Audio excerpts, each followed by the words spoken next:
dia, bom dia, bom dia.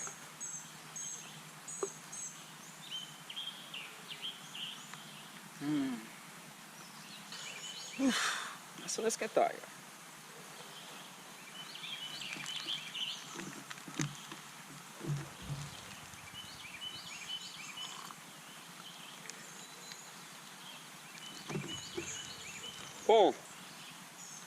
Bom dia, galera. Sejam bem-vindos a mais um episódio do Inflow. Nosso terceiro episódio, nosso terceiro domingo. E para quem está chegando agora, para quem não estava acompanhando, nesse podcast, pretty much, misturando com o inglês aqui, velho. No domingo eu faço uma live em inglês e eu abordo o mesmo assunto em português na segunda pela manhã. Esse é um programa de 4 semanas, foi por livre e espontânea pressão de alguns alunos e por conta da quarentena eu acabei vindo com a ideia de criar um programa de yoga que dava para explorar o básico da yoga, o fundamento da yoga, baseado na minha prática pessoal, como eu gosto de praticar e como eu gosto de ensinar. Então eu escolhi fazer um programa de 4 semanas, que termina a próxima semana. Estamos entrando na terceira agora. A cada semana eu trago uma sequência de yoga e trago um tema onde eu posso abordar a teoria por trás, porque não é só o aspecto físico da yoga que a gente está abordando. São vários ensinamentos, não só da yoga, mas de outras tradições, das tradições nativas, de outras artes que eu venho praticando, que está conectado com a yoga de certa forma, mas não necessariamente é ensinado na tradição da yoga. Assim, são só aspectos e perspectivas de como a gente enxerga certas coisas na vida. E a gente traz os ensinamentos da yoga, principalmente, por ser a tradição mais antiga que vem lidando com isso, com o corpo energético, com o corpo físico, com a mente. E aí, partindo da yoga, a gente começa a explorar outros ramos. A minha ideia é trazer o que eu chamo de artes do movimento, né? Mas é o movimento da vida, tá? Não é só o aspecto físico.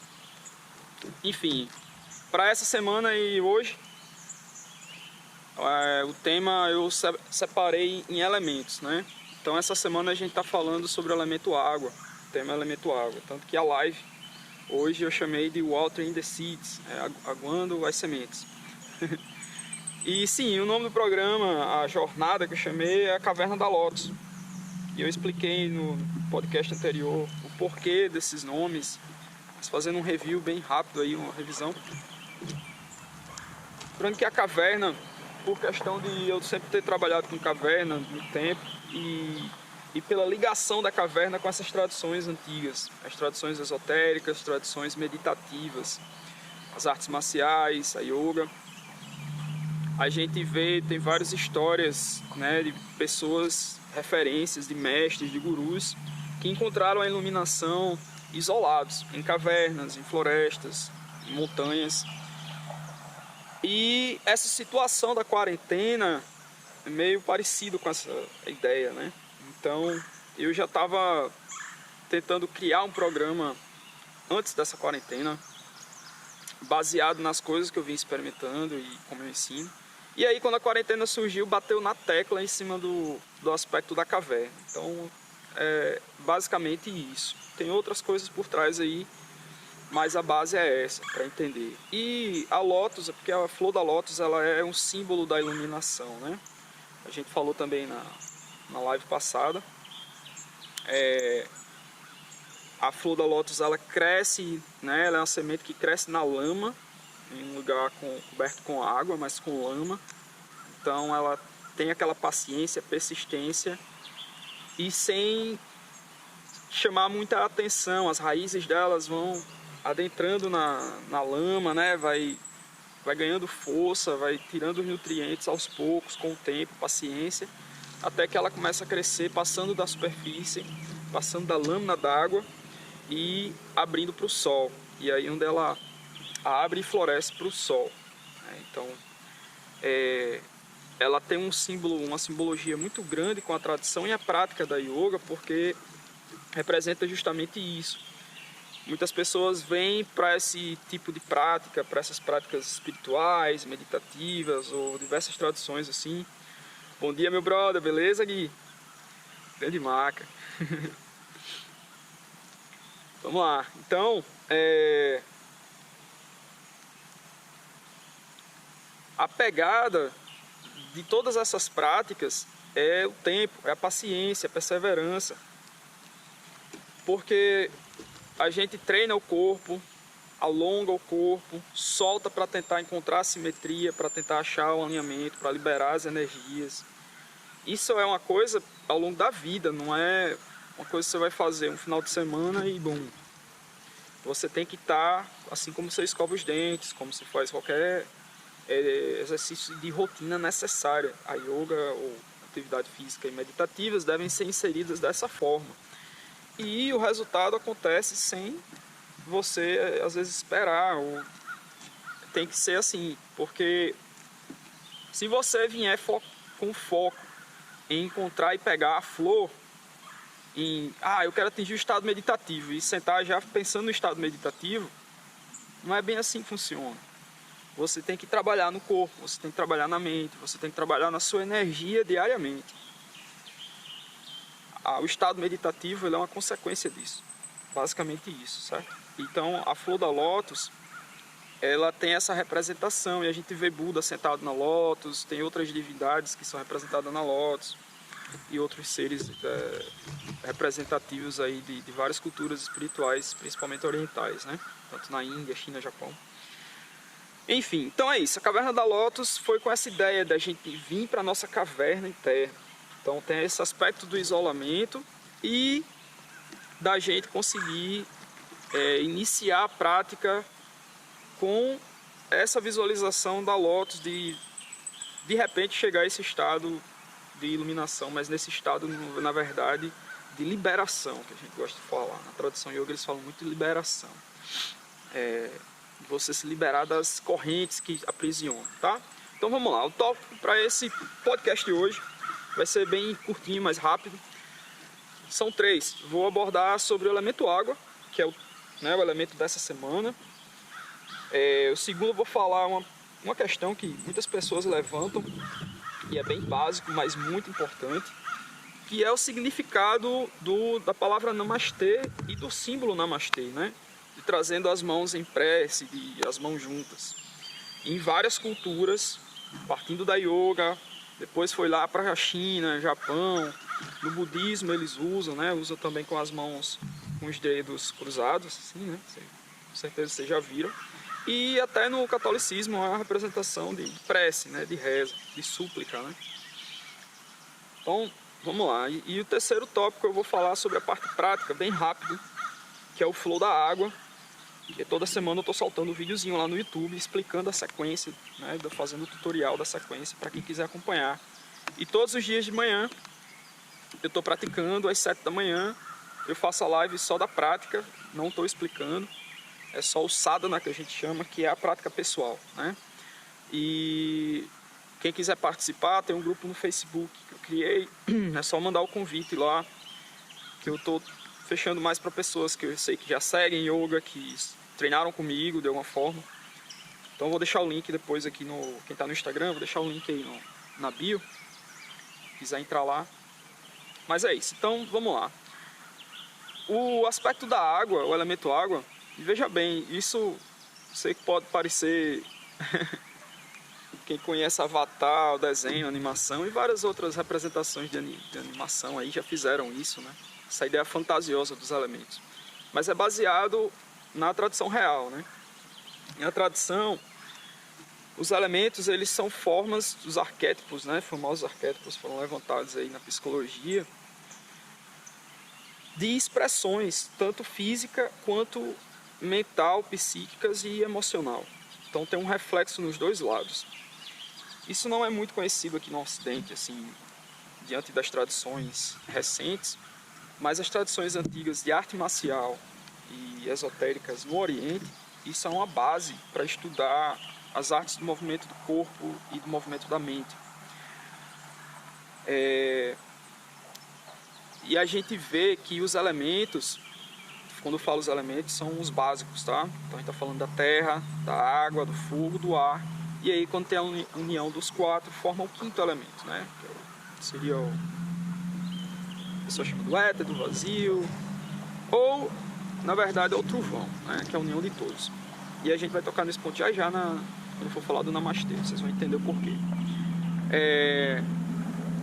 Então, assim, o corpo, ele se expressa e ele tem características de cada elemento, com cada posição que a gente faz, com cada expressão que a gente faz. Um exemplo bem, assim, bem claro.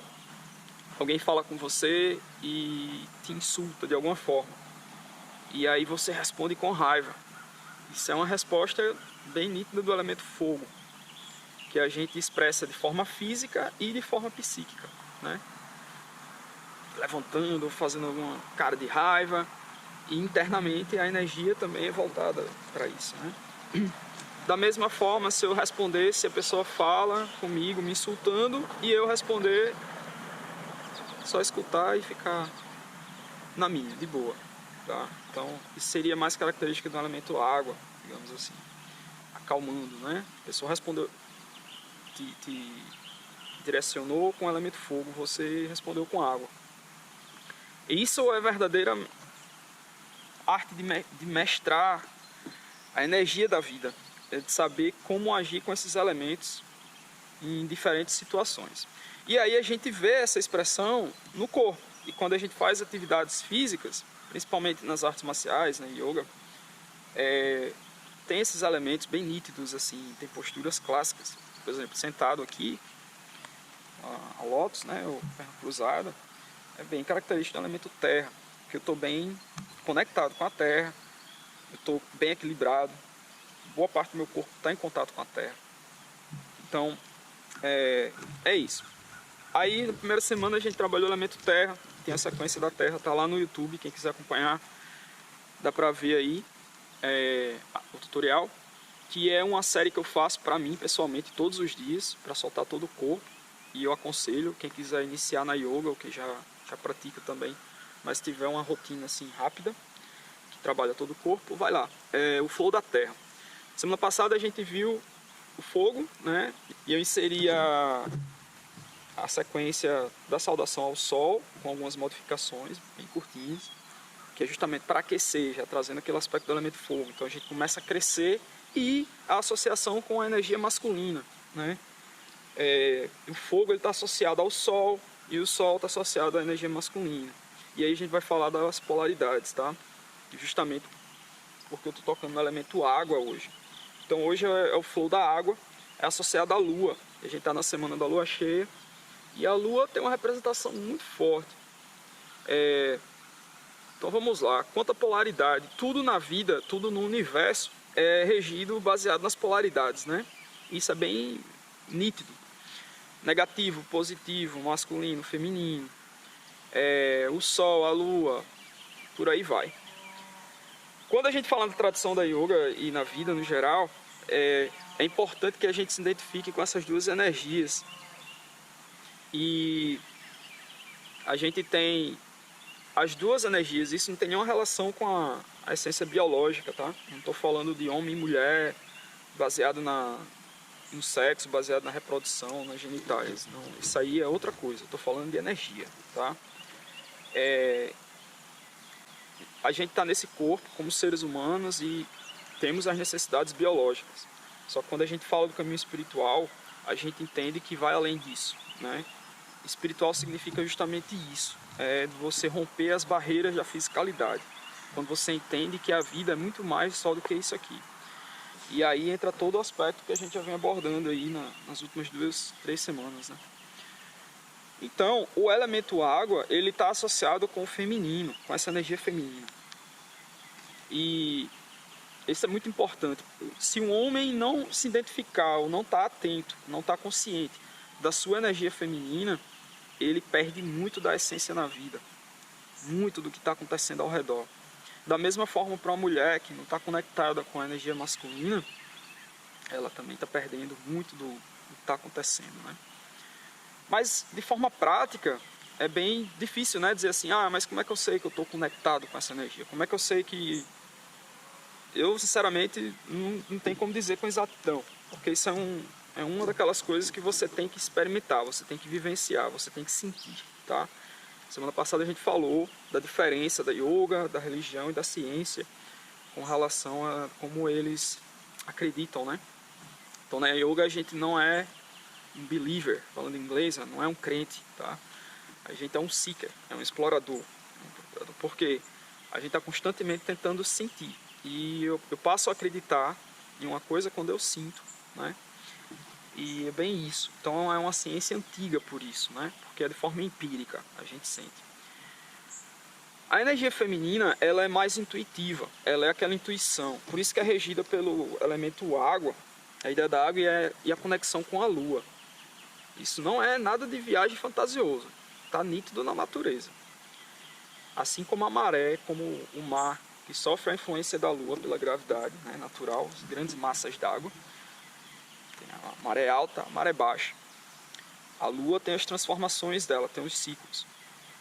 Então, o que isso dá é justamente a ideia do flow, da fluidez da água, né?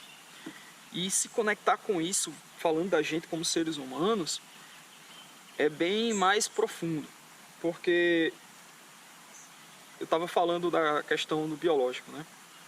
No biológico a gente tem os 5 sentidos, e aí a gente vai tocar numa disciplina da yoga que é possivelmente uma das mais intrigantes, assim, uma das mais místicas e profundamente científicas, aos olhos da ciência, que está explicando muita coisa hoje já, né? Assim, desde a década de 70, que as ciências meditativas têm vindo mais à tona, sendo explicadas pela neurociência e pelas outras ciências aí em geral.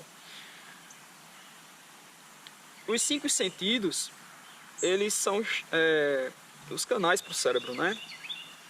Então são os estímulos que recebemos nesses 5 sentidos que levam a gente a sentir as emoções, os desejos.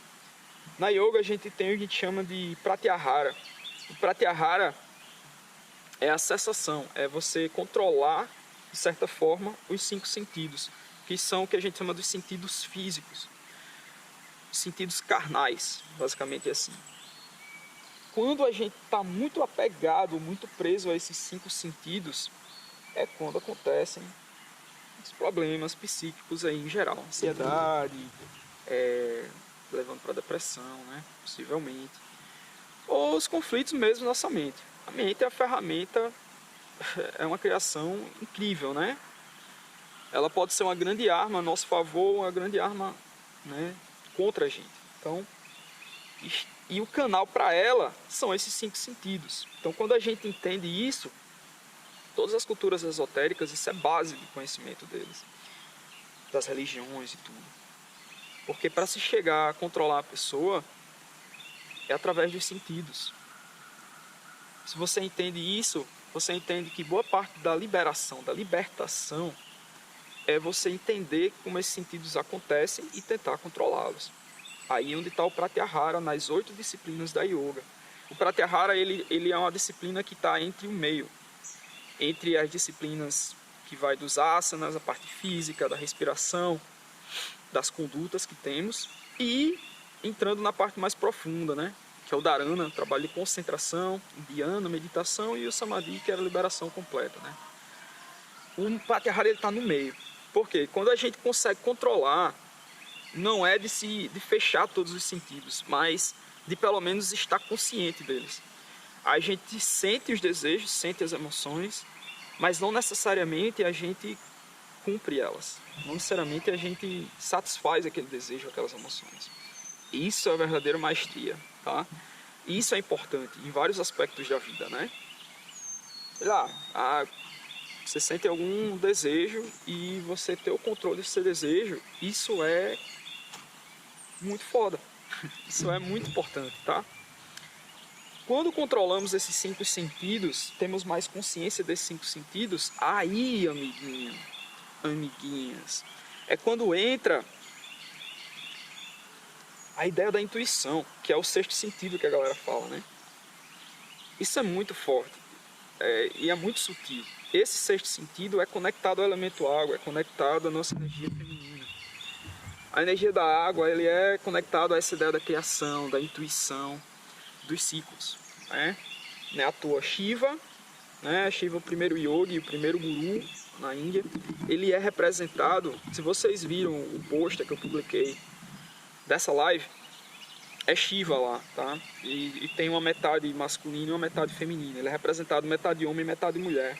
É justamente por ele estar unido, ele está com as duas energias em equilíbrio. Tanto o feminino e o masculino dele é um só, tá?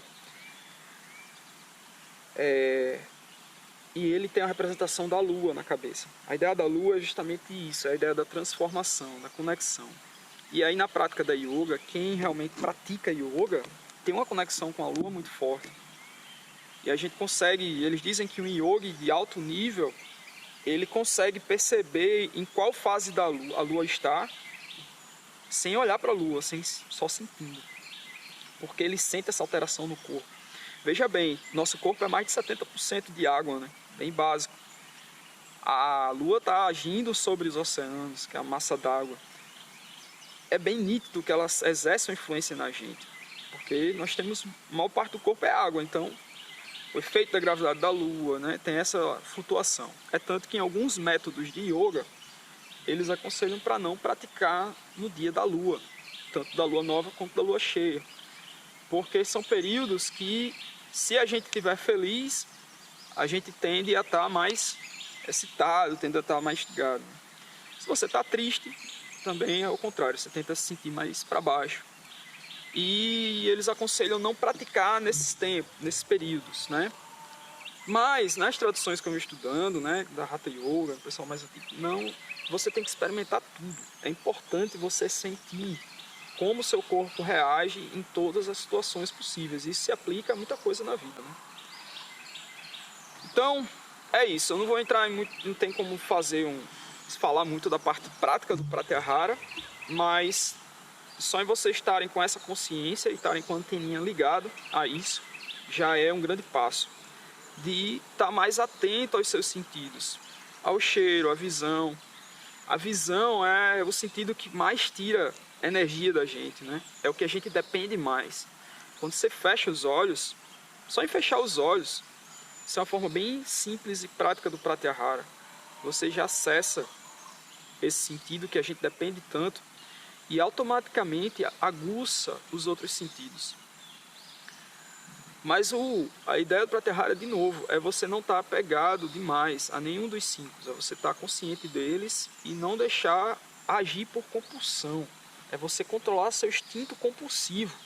Agir por compulsão, infelizmente, é o que tem causado muito mal no mundo, em geral, falando da raça humana. Se o homem agisse menos com compulsão, o mundo estaria bem diferente. E quando a gente não age tanto por compulsão, é quando a gente consegue se conectar mais com essa energia feminina, com essa energia da intuição, de sentir as coisas ao redor, tá? É basicamente isso. Beleza, então partindo para o nosso segundo tópico, que é falar do Namastê e o significado dele.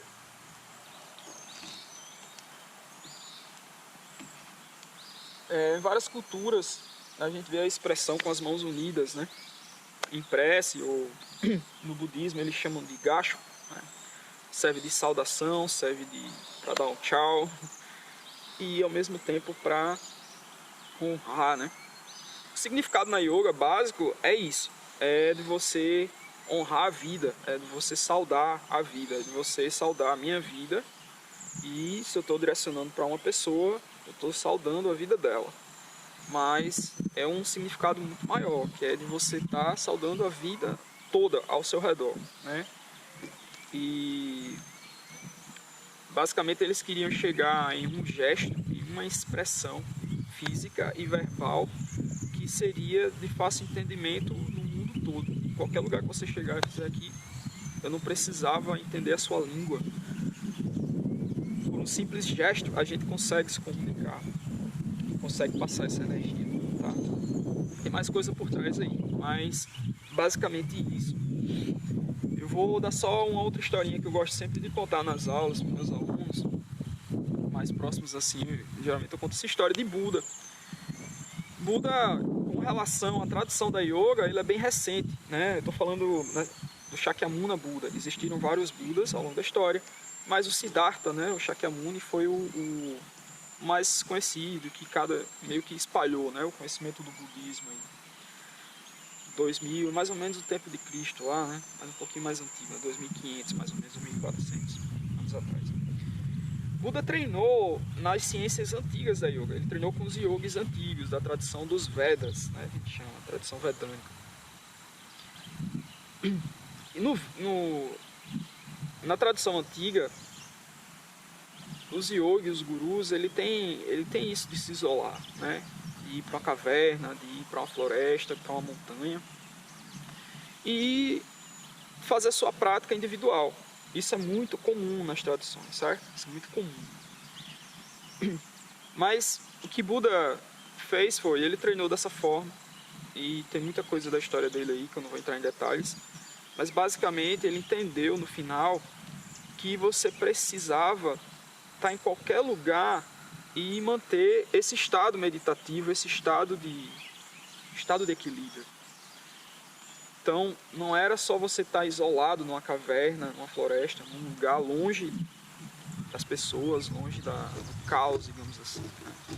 Você tinha que estar no meio do caos, no meio da galera ali, no meio da zoada, e manter aquele estado, independente do que aconteça ao seu redor. E aí no Japão a gente tem um dizer das artes marciais, né, que é do budismo também, que é o Fudomyo, que é o coração inabalável, o espírito inabalável, né? Essa é um dos objetivos da prática, que era o objetivo para a vida, é você conseguir chegar nesse estado de espírito inabalável. Não importa a adversidade, você estava sempre sorrindo, né? Isso é muito difícil mesmo. Então, essas práticas, elas ajudam a gente a conseguir chegar nesse estado. E a ideia do Namastê, a ideia do Gacho no budismo, o Namastê na yoga, é justamente isso. É a ideia do caminho do meio. Você está com os dois unidos, né? Não é você nem estar tão isolado e só na espiritualidade, e nem tão materialista, né? Então você tem o caminho do meio. Mas quando eu falo caminho do meio, isso eu só vim entender recente, dessa forma, foi através de Sadhguru. Sadhguru fala o seguinte: aqui na tradição nativa, por exemplo, nos índios, nativos americanos, eles falam da Red Road, a estrada vermelha, né? A rota vermelha, que é essa rota. E eu via como uma coisa assim de sacrifício, uma coisa difícil, como se você estivesse andando numa corda bamba ou numa reta entre esses dois mundos, sabe? Entre o mundo material e o mundo espiritual, digamos assim.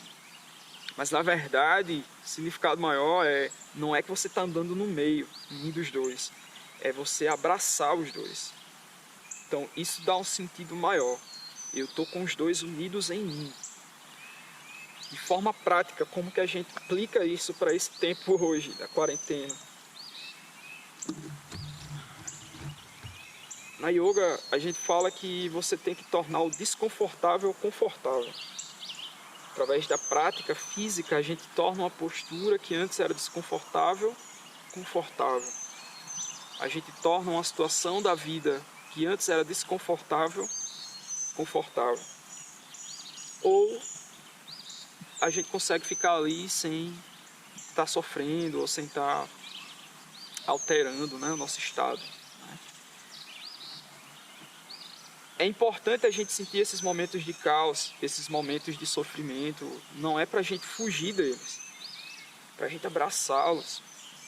Quando a gente treina meditação, uma das técnicas assim mais básicas é de você não lutar contra os pensamentos e nem tentar fugir deles. É você abraçá-los, é você pegar eles mesmo e observar com profundidade e olhar. E essa é a forma que você tem de se liberar deles. Você olha, observa e desapega. Em situações de caos, em situações de sofrimento, em situações difíceis, não é pra gente fugir delas. Não é pra eu estar aqui na quarentena e estar agoniado para querer sair dela. use esse tempo, use esse momento para explorar coisas que talvez você não tinha como explorar antes. Talvez você não tinha tempo, talvez você não tinha nada que te forçasse a olhar para dentro, ou olhar para coisas que você não estava olhando na sua rotina normal, né? Que eu acredito que aquela rotina nunca mais volta. Então é isso. A melhor forma de a gente encarar e passar por algo nesses momentos de sofrimento é que a gente aprende mais, né? É que a gente cresce, é que a gente evolui. E não necessariamente chegar num ponto que a gente está em qualquer situação e não está sofrendo com aquela situação. Tudo é aprendizado, tudo faz parte da vida, tudo é encarado como processo. Por isso que a gente fala processo espiritual evolutivo. Todo mundo, na verdade, nas lives passadas eu expliquei o que é o sentido de espiritual, tá? Que não tem nenhuma relação com religião, necessariamente. Mas todo mundo está no caminho espiritual. Você só está atento a ele ou não. O caminho espiritual é o caminho da ligação com tudo. É que está tudo ligado. É você estar atento a essa ligação da vida. Quando a gente está sofrendo, a gente está com problemas, normalmente é porque a gente está desconectado disso. E aí vem essa coisa da energia da água e da intuição, que é essa conexão, essa intuição, essa energia, né? Nosso último tópico de hoje é abordar um pouquinho do flow. É bem rápido, bem simples.